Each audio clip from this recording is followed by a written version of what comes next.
মুই আপনাকে একটা কথা জিজ্ঞাসা করং তো, যে কায় বেশি পরিশ্রমী, যাই নাকি সারাদিন ঘাম ফেলিয়া পরিশ্রম করে উয়ায়, না আরো যায় এসি রুমত বসিয়া মানসির দ্বারায় কাম করে নেয় কোম্পানির মালিক, না আরো উয়ায়? তাহলে এটি কিনা আপনি কবেন যায় ঘাম ফেলিয়া কাম করা মানসিটা উয়ায় বেশি পরিশ্রমী।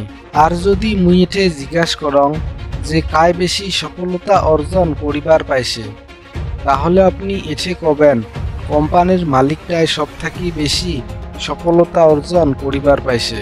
তাহলে এঠে কিনা এইটা চিন্তা করিবার নাগা কথা না, কোম্পানির মালিকের থাকি অনেক বেশি ঘাম ফেলিয়া পরিশ্রম করার পরেও কাম করা মানসিটায় গোটায় মাসখানে কামাই করিয়া যত টাকা পায়, ওই কোম্পানির মালিকটার একদিনকার কামাইয়ের বরাবরও তাও হবার না পায়। কোনবা দিন এমনটা ভাবিছেন নাকি?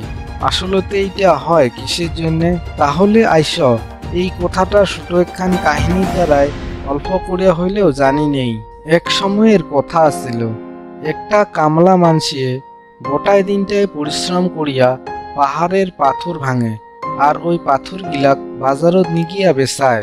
গোটায় দিনটায় ঘাম ফেলে পরিশ্রম করার পরেও উয়ার কামাই মাত্র অতটাই হইছে, খালি মাত্র গোটায় বাড়ির মানসি গিলাক একসঞ্জা কোনো মতন খাবারের ব্যবস্থা করিবার পাইছে।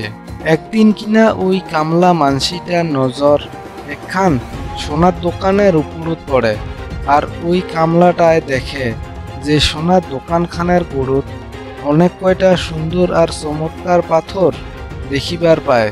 ওইলা ওই পাথর গিলায় যেইলা উয়ায় দিন রাতি পরিশ্রম করিয়া ঘাম ফেলিয়া ধরিয়েছে আর বাজারত বেচে দেয়। কামলা মানসিটায় দেখিছিল ওই পাথর গিলাক ভাল করি কাটিয়া ওই মানসিটায় 1000 টাকা দামের দরত বেচেবার ধরিছে। সেলা কামলা মানসিটায় সোনারিটার গোদ যাইয়া কষে, মুই গোটায় দিনটায় রোদ জল সহ্য করিয়া ঘাম ফেলিয়া কাম করো, আর উয়ার বদলত মুই অল্প করি কিছু টাকা পাও, আর আপনি বিন্দাস এসি ঘরত বসিয়া খালি মাত্র 8 ঘন্টা কাম করেন, আর মুই আনা পাথর গিলাক অল্প ভাল করি ভাঙিয়া আর কাটিয়া 1000 টাকার থাকি লাখ টাকা পর্যন্ত কামাই করিবার ধরিছেন। আর মুই কি এত যে ঘাম ফেলিয়া পরিশ্রম করো, ওইটার কি কোনো দামে নাই? আর ওই কামলা মানসিটার কথা শুনিয়া সেলা সোনারিটায় কষে, যে কোনো জিনিসপাতি বা বস্তুর দাম উয়ার পরিশ্রমের উপরত নহয়, ওই জিনিসটা ব্যবহারের উপযোগীর উপরত উয়ার দাম দর হয়। যেই পাথর গিলা তুই কোনো না করিয়া ভাঙিয়া খালি বাজারত আনিস, ওই পাথর গিলার মানসির নজরত কোনো দামে নাই, কিন্তু ওই পাথর গিলায় সুন্দর বানে দেওয়ার পরে মানসির নজরত ওইটা মূল্যবান হইয়া পড়ে। বন্ধুগিলা, এই কথাটা সত্য এঠে কিনা? খালি মাত্র কঠিন পরিশ্রম করি থাকিলে যে কোনো একটা কামত সফলতা পাওয়া যাবে, ওইটা কোনোদিনও সম্ভব নহয়। যদি আপনার কঠিন পরিশ্রমের ওঠে বুদ্ধি আর যদি কোনো কারণ না থাকে, তাহলে উহার কোনো মূল্য না থাকে। যে কোনো বস্তুর মূল্য উহার উপযোগীর উপরত হিসাব করিয়া নাগা হয়। হ্যাঁ, এই কথাটা সত্য। আত্মবিশ্বাস আর উপযুক্ত পরিশ্রমে ও সফলতা নামের বেমারটা ছাড়ার সবথেকে ভাল ঔষধ। এইটাই আপনাক একজন সফল ব্যক্তি বানাই দিবার পায়। কিন্তু উপযুক্ত পরিশ্রম করার সাথে আপনার বুদ্ধি আর ভাল কারণ থাকারও খুব দরকার, না হলে এতে আপনার অবস্থা ওই কামলাটার মতন এঠে হইয়া যাবে, যেইটাই নাকি দিন রাতি পরিশ্রম করার পরেও সফলতায় উয়ার হাতত ধরা দেয় নাই। বন্ধু, এঠে কিনা চিন্তা ভাবনা না করিয়া যে কোনো করা কাম কোনোদিনও সফল না হয়, যার জন্যে এমন অনেক মানসি আছে যেইলে নাকি দিন রাতি পরিশ্রম করার পরেও সফল হবার পায় নাই। আর পরে সেলা উমার নিজের পরিশ্রমের উপরত বিশ্বাসটা উঠি যায়। যে কোনো একটা লক্ষ্যত যায়া খাড়া হবার জন্যে উপযুক্ত বুদ্ধি আর পরিশ্রম দুইটারে খুব দরকার হয়।